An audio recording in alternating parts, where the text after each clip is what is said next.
Bermental juara, Argentina resmi masuk final Piala Dunia. Ratusan pendukung pawai di JMP Ambon.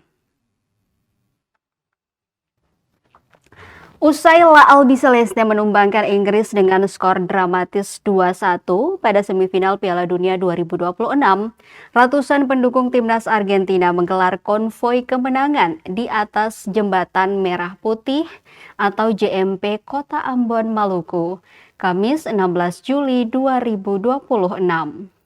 Argentina memastikan tiket ke partai final berkat gol Enzo Fernandez pada menit ke-85 dan Lautaro Martinez pada masa injury time 90+2.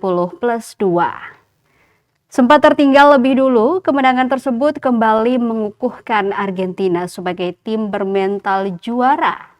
Pantauan tribunambon.com, suasana konvoi berlangsung meriah namun tetap tertib. Klakson kendaraan bersahut-sahutan, sementara deru knalpot motor memenuhi ruas jalan di sepanjang Jembatan Merah Putih.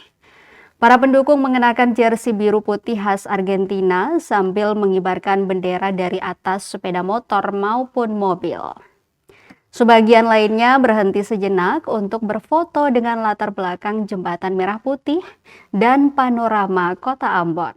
Aparat kepolisian tampak mengawal jalannya konvoi guna memastikan keamanan dan kelancaran arus lalu lintas.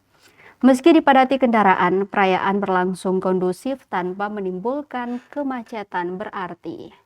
Salah seorang pendukung Argentina, Ando Mahulete, mengaku puas dengan perjuangan tim kesayangannya yang mampu bangkit setelah tertinggal. Pada laga semifinal yang berlangsung di Atlanta Stadium, Amerika Serikat, Inggris lebih dulu unggul melalui Anthony Gordon pada menit ke-55. Argentina terus menekan hingga akhirnya menyamakan kedudukan lewat tendangan keras Enzo Fernandez dari luar kotak penalti pada menit ke-85. Momentum tersebut membangkitkan semangat La Albiceleste. Pada masa injury time, menit ke-90+2, Lautaro Martinez mencetak gol kemenangan melalui sundulan, memanfaatkan umpan Lionel Messi, sekaligus memastikan Argentina menang 2-1. Hasil tersebut membawa Argentina melaju ke final Piala Dunia 2026. Tim asuhan Lionel Scaloni akan menghadapi Spanyol dalam perebutan gelar juara dunia.